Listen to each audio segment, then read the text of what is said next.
He woke with a gasp. The sheets were tangled, damp with sweat.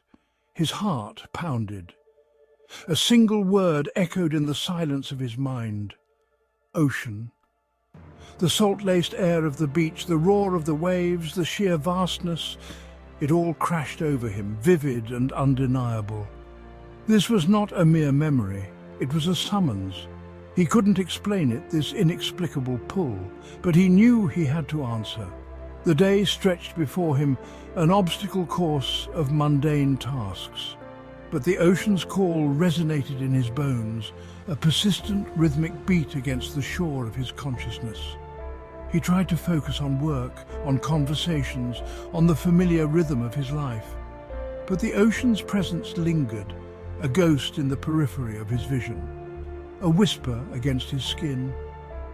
He felt it most strongly in his chest, a tightness that took root with every passing moment. His breath grew shallow, his pulse quickened.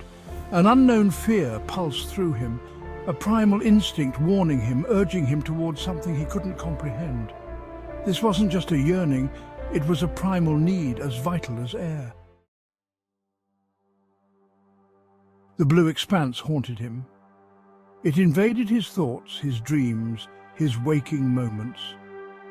The ocean's roar became a constant hum in his ears, a symphony of crashing waves and the cries of unseen creatures.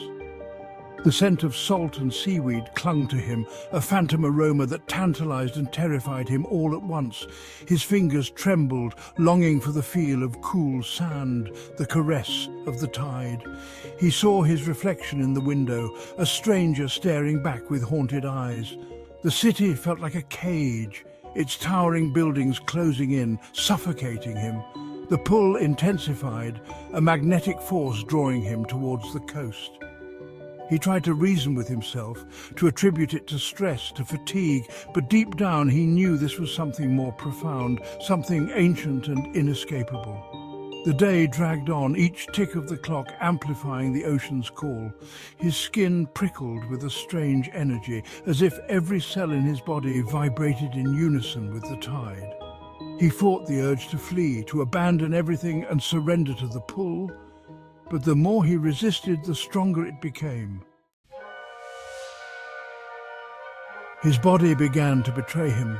His skin felt too tight, his limbs heavy and slow. A cold sweat clung to him, despite the warmth of the day. He was adrift in a sea of his own, his senses overwhelmed by the phantom presence of the ocean.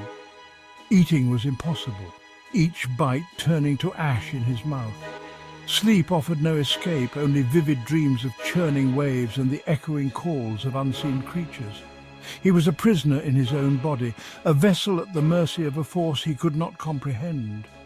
His reflection in the mirror was a stranger, gaunt, pale, eyes shadowed with fear and something else. Longing.